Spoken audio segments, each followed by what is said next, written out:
On Thursday, in the third of ITV's major interviews with the party leaders, I'll be talking to the leader of the Conservative Party, Margaret Thatcher.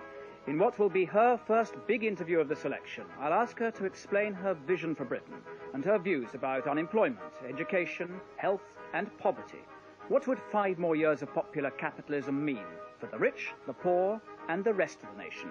To find out, join me with Mrs. Thatcher for This Week on Thursday night at 8 o'clock on ITV. In a moment, the latest Thames News headlines, followed by Campaign 87. Tonight, the Conservative, Labour and Alliance defence spokesmen present their cases.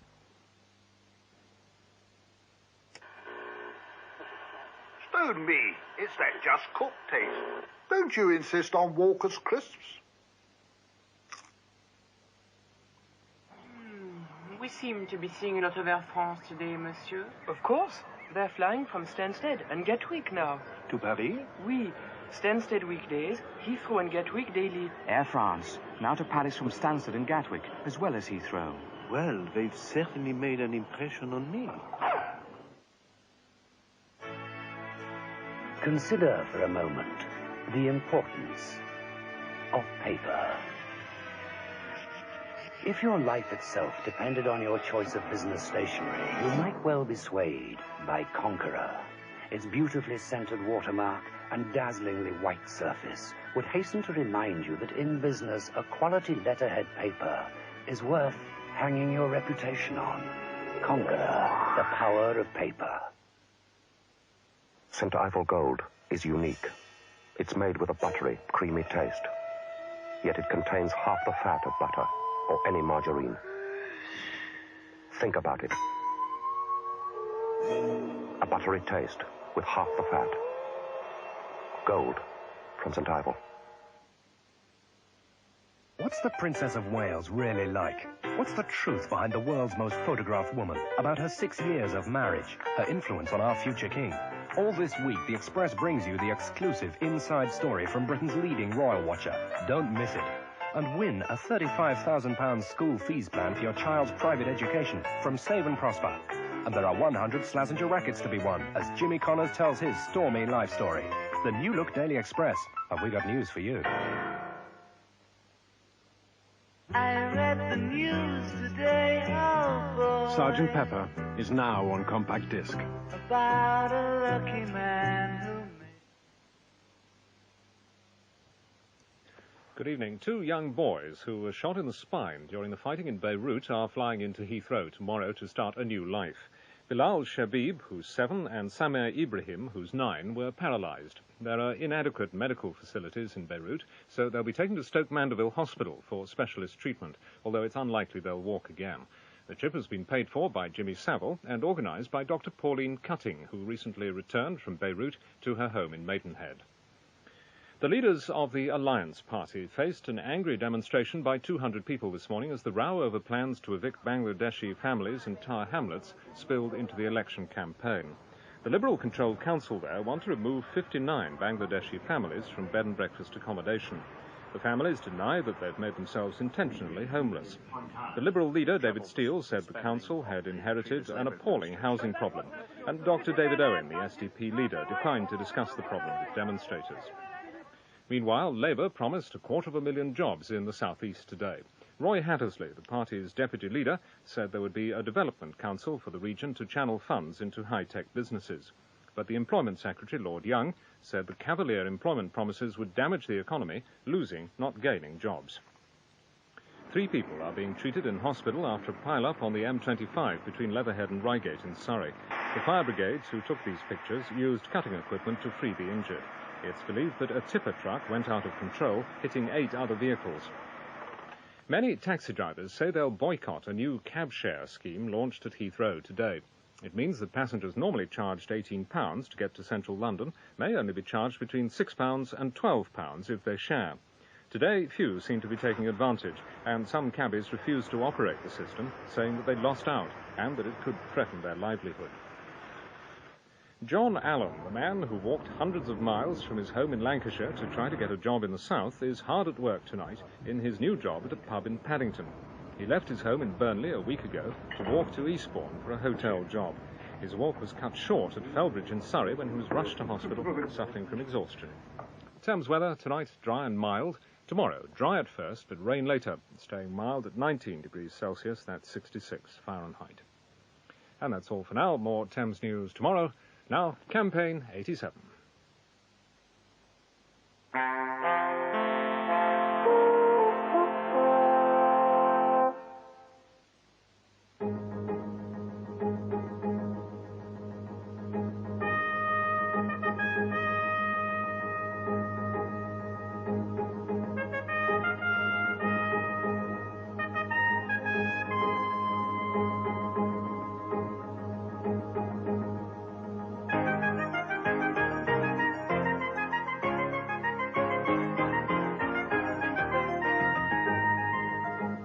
Foreign editor of The Australian, our major national daily paper, said to us only yesterday that if she got a good story from Greece, which really conveyed something, she would use that in preference to an election story at the moment.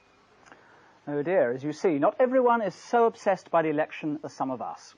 Tonight we report on how the foreign media covers our campaign. And trying to dodge the war of words, I'll be asking what is the best defence for Britain and can we afford it? Of course, there's the question of what, if anything, should succeed Polaris. But there are also the conventional weapons. Whichever party comes to power, there are no easy answers. Good evening. If Labour is elected to government, the new Chancellor of the Exchequer will be Labour's Deputy Leader, Roy Hattersley, who's with me here tonight. All Labour's ambitions for more money to spend on health, education, homes, social services and the rest would depend upon his management of the economy. And that management, Mr Hattersley, will include as a priority, according to your manifesto, the National Economic Assessment, which will, I quote you directly, bring concerted action by government, employers and trade unions. Now, what on earth makes you think that you're going to achieve that when other governments in the past, including Labour governments, have so signally failed? I think there's a great desire amongst employers and employees, CBI and TUC, management and men in the old language of industrial relations, to plan the economy in a way which is mutually beneficial. I think they've seen, both the CBI and the TUC, the product of 8 years of confrontation, where the government tried to impose its will on industry, and very often in so doing caused enormous damage to industry. Now, if we can sit down together, the government can take advice from industry, not imposing its will on either the unions or on management, but trying to plan together for the expansion this country needs. But in the past, it would be argued by your critics at least, it's the trade unions who imposed their will. Is that not going to happen anymore? Those critics will be wholly wrong. The same critic would say in the next breath that what went wrong with the last Labour government is that we were in conflict with the trade unions during the winter of discontent. What is very clear to most of us is that, for instance, in manufacturing industry, the people who own manufacturing industry, the people who work in it, don't want to see another 8 years of decline. They don't want consumption and expansion to be held back by the failures of manufacturing industry as they have been during the last 8 years. And they want to suggest to government how we can begin to expand manufacture, how we can invest in it, how we can restate our export potential. But tell me precisely, if you can, how this new accord is going to work. I mean, let us say this concerted action leads to your all agreeing that wages should not exceed the rate of inflation. Are you seriously telling me you expect trade union leaders in this new regime to go to their members and say, don't take any more than 5%? I don't know about 5%. Well, but I certainly believe, I have absolutely no doubt, that trade union leaders will go to their members and say what they believe is a level of money increases, money wage increases, that can be borne by the sort of economy we want to see. More important than that, I also believe that many trade union members, perhaps most trade union members, almost a very large majority of trade union members, will want to go along with the same proposal, as long as it's mutually agreed. Let's put it this way. Let's go back to manufacturing this for a minute. If I can say to them, as I shall do, instead of production having fallen over the last 8 years, instead of investment being less than it was 8 years ago, instead of the balance of trade in manufacture being in such a disastrous situation, we can get the new jobs, the new exports. The government will promise to do certain things. The management will cooperate with the expansion. But we can only accept a certain level of wage increases if the expansion is going to come about. They'll know it's in their interest to do that, and the unions and the management will both want to cooperate with the government in getting the right level of wage increases. Well, one has to say they don't seem to have known that before, but do you think things have changed? Well, let me tell you what I think was different from before. I think last time, two sides of the triangle singularly failed to deliver. We said time after time to trade unions things like give a year for Britain, another 12 months of sacrifice. This time we're going to say there's an enormous mutual self-interest in running the economy in a way that promotes continual expansion. We're not asking for sacrifice, we're asking for common sense. Have the union leaders, any of them, promised to go along with you on this? Give you any kind of guarantees? The document that we produced, 6 weeks ago, signed by the TUC General Council, with one exception who was a member of the SDP, said they wanted to cooperate in this sort of endeavour. Not wage limitation, not a statutory income policy, but working together to hit the right sort of targets for the whole economy. Well, now, you've touched upon investing more in British manufacturing. Neil Kinnock this morning talked about investing in people. And yet you seem to be threatening to disinvest in people. In other words, those people who we so desperately need in manufacturing, the talented people, the high flyers, the high technical people, you are actually going to penalise them by charging them more income tax. We're going to charge them more income tax if they're in the top 5% of earners, earning £500 a week or more. But there's no evidence that they will suffer from that in any real sense of the word. I actually believe that people earning £500 a week or more, you and me amongst them, have a great deal to gain from living in a society which is well educated, which is well housed, where the health service meets all the needs of the people. It's our interest to live in such a society where the economy expands. And we're not the only people who think that. The British Institute of Management, exactly the people you're talking about, wrote to me, time of the budget, saying the British Institute of Management would prefer improved services and reduced unemployment to either a tax cut or the prospect of a tax cut. But you know that a problem at the moment, a very, very difficult problem currently under a Tory government, is those who are voting with their feet and the brain drain, the people who, the brains that we need, the talent we need. Don't believe it. There's absolutely no evidence to suggest that. There's some evidence to suggest that some scientists are going to America, some academics are going to America. But typical of them is Bernard Williams, Provost of Trinity, Cambridge, who says, I'm going to America not to earn more money, but because in America they actually believe in education. They spend money on it. I can teach philosophy. I don't have to spend my week drumming up subs to keep the college running. Most of the scientists who leave this country leave for better facilities, not for better wages. Frankly, if they were going to do that, they'd have done it years ago. All right, well, let me turn to the health service particularly. You have said again in your manifesto that you will encourage more consultants to work full-time for the National Health Service. How on earth are you going to do that? Precisely. By urging them and assisting them financially to do a full year with the health service rather than 9 tenths or whatever they're doing now. Assisting them financially? Can you spell that out? I can only spell it out in terms of negotiation, and I think I'd rather negotiate with the BMA or let Michael Meacher negotiate with the BMA in privacy rather than on television. But there has to be a greater concentration of effort in the health service that meets the needs of all the people, rather than very much of the effort concentrated on the needs of only 6%. You see, you'd accept, would you not, that there must be concern among many people that what you are doing is levelling down. It's a charge that has been made to previous Labour governments. And the wealth tax, for example, seems to be levelling down to no point. It's a cliché, which I would not have expected of you, levelling down.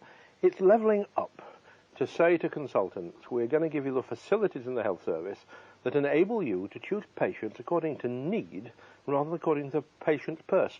The consultant I know best, the consultant I've talked to most over the last year, is a man who desperately wants to be able to run the health service according to medical needs rather than according to financial imperatives. I don't know any consultants who don't resent the idea that they can replace more hip joints but discover when they're moving forward to do it more quickly that the health service wouldn't actually finance the spare parts to put in ill people's hips.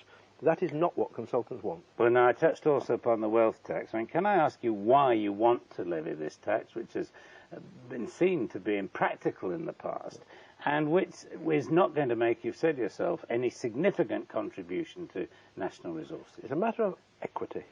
The government tells us... Not of envy? Of course not. I don't believe it's reasonable to talk about envy from the comfortable position in which people like me, and if I may say so you, occupy.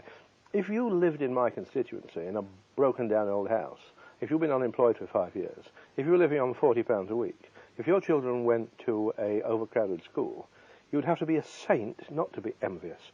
My duty is to provide the things which make envy unnecessary, and it's unreasonable that those sort of people should live in those sort of conditions, whilst the number of millionaires in this country multiplies tenfold over 8 years. Roy Hattersley, thank you very much indeed. Thank you very much. Jonathan. Mr. Hattersley, there can be no doubt, is a significant figure in this campaign. We wondered, though, how he, indeed our election as a whole, rated in the rest of the world. In trying to find out, Bill Wigmore has had a somewhat humbling experience in the pursuit of foreign hacks, pursuing, to their best, foreign stories. Aló, Madrid de Londres. Buenas tardes. Aparte de eso, vamos, el follón que tuvo David Steele con un par de periódicos.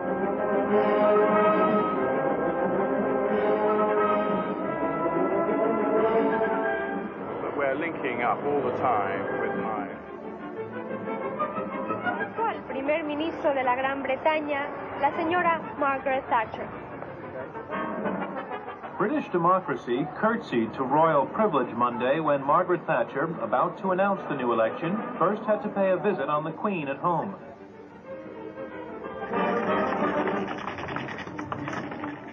Labour verspricht Hilfestellung für die Opfer des Thatcherismus und nicht für des Nutznießer. 1, 2, 3. While Tory election posters crow that John Bull is now top dog in Europe, what does the foreign press make of this?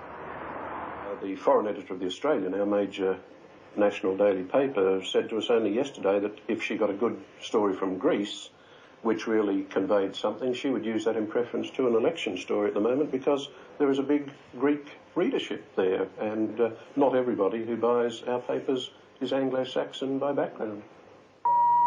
Oh well, surely the Americans are interested in our election, special relationship and all of that. So what stories are they filing? From London today, we're doing a piece on the Gulf War and another piece on the auction of the Mozart manuscript at Sotheby's. What's the matter with these people? Don't they understand there's a titanic battle of political wills going on over here? We are not covering the election as a day-to-day event, a round-by-round boxing match, but rather looking for the trends, the ideas, and the personalities, which we cover on a regular basis. But at least we do have the Thatcher factor. The Australians may be a little sniffy about the old country, and the Americans a touch condescending about our importance in the world. But the Iron Lady remains good copy. Say Margaret Thatcher is too long. People know her as La Thatcher, El Fenomeno Thatcher. They're still fascinated by Margaret Thatcher, who has always intrigued Australians as a particular type of politician. There is kind of curiosity about Mrs. Thatcher. People have always been curious and been surprised by her. The comments may sound a bit adulatory, but that's just a journalist's realism about the human interest story he can sell to his editor. Meanwhile, national characteristics will out. I listen to Swedish radio, and I wonder, you and your government seem so very content with what you have achieved, and I just wonder, how can you be when you have much unemployment? I know very well that it's going down, but it's still around 3 million people. So I wonder, how can you be so satisfied? But I did not say we were satisfied or complacent. I set out our past... Sweden, emotional home of the world's social workers, was characteristically spiky. Not that Mrs. Thatcher cared. The question may come from abroad, but the answer was strictly for the home TV cameras. But are the Swedes really that interested in us? I think that Swedish listeners would like to know what the government and the opposition parties are going to do about the high unemployment.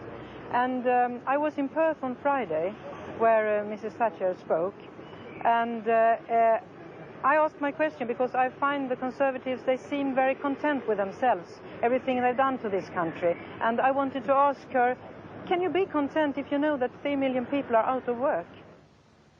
And that's what the Labour Party would like the voters to ask her as well. But no matter how successful they are at raising the issues at home, they're unlikely to turn many of their concerns into worldwide news stories. The foreign press would be more interested in Mr. Kinnock if they thought he could win. Wrongly, perhaps, they don't. I don't think Mr. Kinnock is a very well-known public figure, certainly not near the magnitude of Mrs. Thatcher. Well, as a Welshman, he has a lot more of the Latin style. They're still interested in Kinnock, whether he is in fact a bit wimpish or whether he is tough enough and strong enough to be a political leader.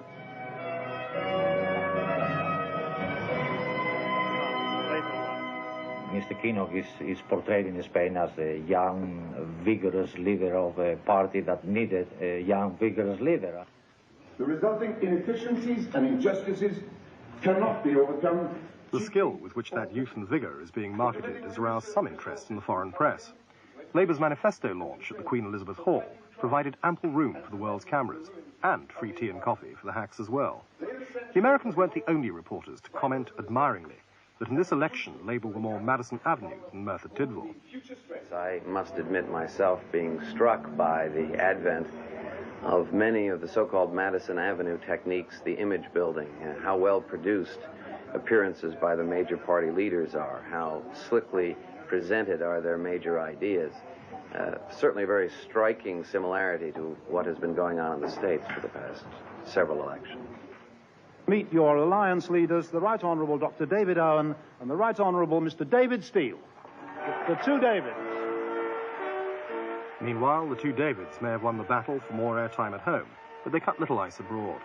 In what most of our neighbours still regard as a one-horse race, there's not much interest in the runners-up, let alone a third party trailing in third place.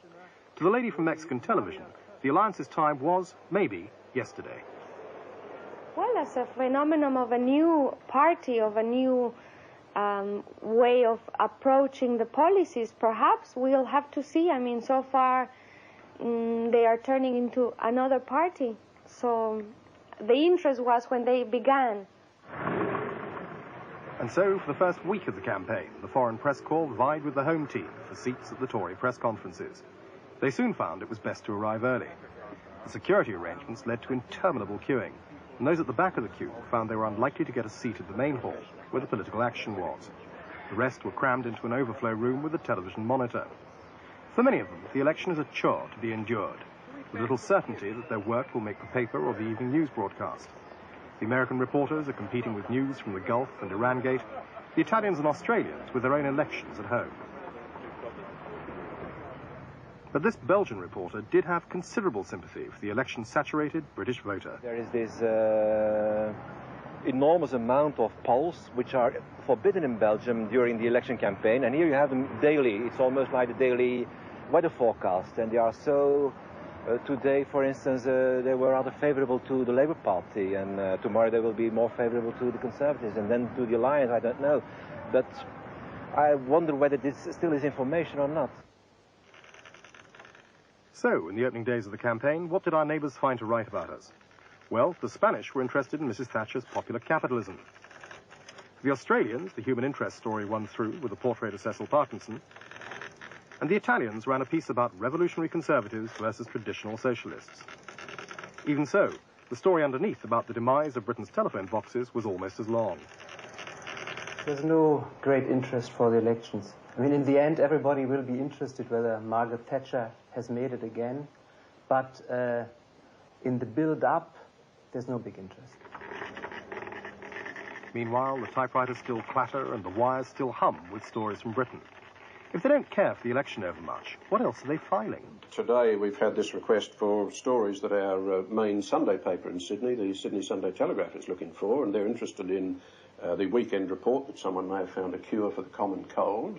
They're also interested in the new Lord Mayor of Westminster, who is an Australian dentist, Kevin Gardner, and he comes from Sydney, so they would like more detail about him. We've already talked to him and his wife, so there's a good story there about them. And also they're interested in Chris Evert and her future in tennis and personally, and they want us to arrange an interview with her. So the range is a long way beyond simple politics. On the day the party manifestos were released, the world's press waited for over an hour and a half for pictures of Mrs. Thatcher leaving Smith Square. Whether they managed to convince their editors to use their copy or run their film stories is another matter. And if you find their indifference a trifle wounding, well, I didn't ask the Italians or the Australians about their elections either, both of which are due this month. I somehow didn't think you'd be that interested. Bill Wigmore reporting, and as he indicated, we won't, I'm terribly sorry to say, be bringing you nightly coverage of the Italian or the Australian elections, although I'm quite happy to go to Rome, or Sydney indeed, if I'm asked. In the meantime, on to an issue which has provoked the most bitter exchanges of the election campaign so far. With talk of national suicide and white flags and Union Jacks, defence has stirred powerful, powerful emotions. In a moment, George Younger, the Conservative defence spokesman, Denzil Davis for Labour, and Alan Watson for the Alliance will be discussing the choices we face. But first, a quick reminder of the party's main defence policies. The Conservatives are committed to Trident as Britain's independent nuclear deterrent. They also pledge to increase what they call the effectiveness of our conventional forces, pointing out that defence spending has increased by more than 20% in real terms since 1979. However, they do not say whether they will continue this rate of increase in the next government, were they to be elected. Labour would cancel Trident and would decommission Polaris, making Britain a non-nuclear nation. All American nuclear weapons would go by the end of the next Parliament. Labour insists, however, that it will remain a loyal member of NATO and promises to spend the savings from Trident on strengthening our conventional forces. The Alliance also intends to cancel Trident, but would replace Polaris with some form of what they call a minimum nuclear deterrent. It's not yet clear what that would be, or whether, after taking advice from the Chiefs of Staff, they might, after all, keep Trident. They'd seek to reduce NATO's reliance on nuclear weapons, and in addition would argue for a zone in Central Europe free of battlefield nuclear weapons. They'd also withdraw support from President Reagan's Star War initiative. Mr. Younger, do you undertake on the question of conventional weapons to maintain Britain's defences at their present level and to modernise them as necessary? Yes, we undertake and we expect to maintain all the main parts of our defence programme as they are now. What, of course, I cannot undertake in advance is what level of spending each year there'll be in the future. But we are, as you've said in your introduction, at a very much higher level than we ever were before this government came into office, and we expect to stay up in that level. Does that mean that you would keep a 50-frigate navy, that you would continue with the generation of new European fighters for Europe? You're committed to both those things? Yes, we expect to keep the navy at about 50, which is what it's been at for the last few years. And certainly we do expect to go ahead, provided our other partners in other countries do, with the European fighter aircraft. And if your advisors say to you, sorry, Governor, sir, it can't be done unless you spend more, are you prepared to increase the defence budget from its present level accordingly? Well, our advisors haven't been saying that, but of course if they in the future say something like that, then the government would have to consider whether it was prepared to increase the budget. And that would be a decision they'd have to take then. But we have, as you've said, increased the budget for 7 years running by 3% in real terms, which is a huge increase and far better than any of the other allies. There are a great many rumblings, not least it comes out from within the department, that there is going to be a considerable shortfall on the budget if you try to continue with the present programmes. Well, the white paper I published a few weeks ago made it clear that there will be difficult decisions to take this year, as there was last, and as there will be next, in order to marry up the funds we expect to have with all we'd like to do. Which means you may go for cutbacks. Well, we have to do that every year. We'll certainly have to take some things out of the programme, because we've got a lot of other things we've got to put in, such as the AWACS, for instance. So there's an adjustment every year. This year is no exception. It's exactly the same this year as it usually is. Mr. Davis, let's assume that you were to come to office and get rid of Polaris and cancel Trident. What would be the first steps you would take to strengthen, as you are committed to, the conventional forces? How would you strengthen those conventional forces?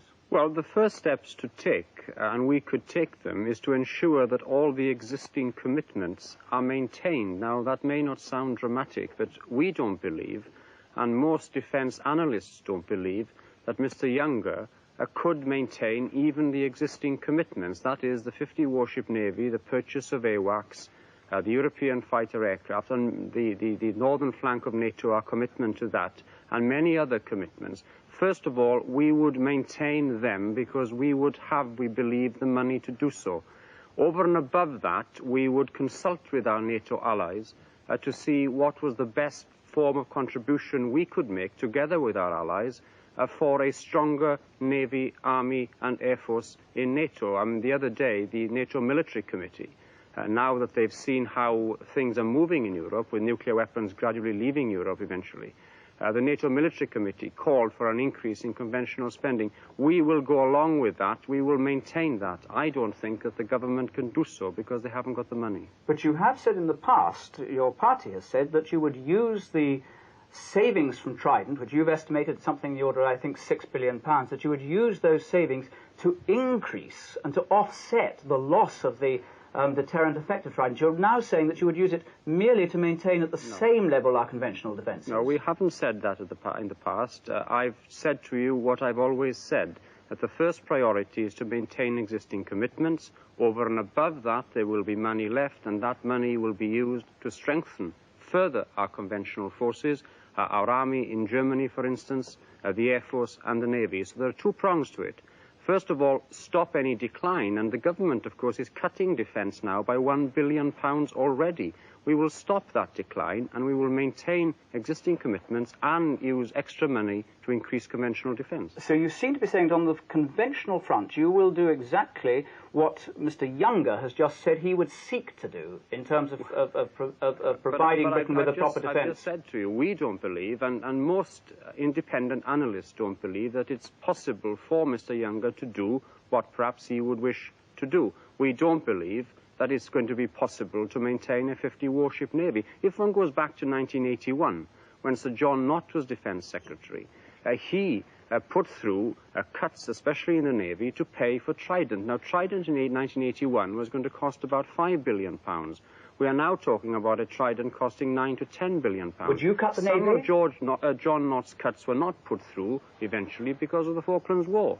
Sorry, I didn't hear your question. I beg your pardon. Would you keep the Navy at its present strength, or would you be ready to consider cuts of the kind that John Nott was considering? Well, sorry, you haven't been listening to me. I'm making the point that we will maintain a 50-warship Navy. We will maintain a full complement. At the moment, we don't quite have a 50-warship Navy. I think the Navy is going to be cut even further under the Conservatives. We will make sure we have that 50-warship Navy and the submarines that we need and the aircraft for the Air Force and the proper equipment for the British Army on the Rhine in particular. I heard you clearly that time, Mr. Davis. Alan Watson, let's assume that you come to power and you are persuaded by your advisers that there is no alternative to Trident immediately available and that to kill off Trident would not be economically wise. Under those circumstances, would you retain Trident? Is that the position of the alliance? Well, before we get on to nuclear weapons, let's just take this question of the shortfall, because I was very interested to hear what George Younger said. I mean, in fact, there is a general concurrence that there must be a shortfall of about £5 billion in 1990-1991 between the defence commitments as they stand at the moment and the defence budget. And that's not just the view of party political spokesmen, you know. I mean, Sir Frank Kitson, for example, who until 85 was Commander of Land Forces, United Kingdom, took that view and stresses it very, very strongly. So I'm very interested to hear what the evidence is of how we're going to bridge this gap, particularly given the government's commitment to the Trident programme, which the alliance views as unnecessary and in itself dangerous, but which would, in economic terms, add about £10 billion to the defence budget. Now, our objection to Trident is not primarily economic. It is political and military. But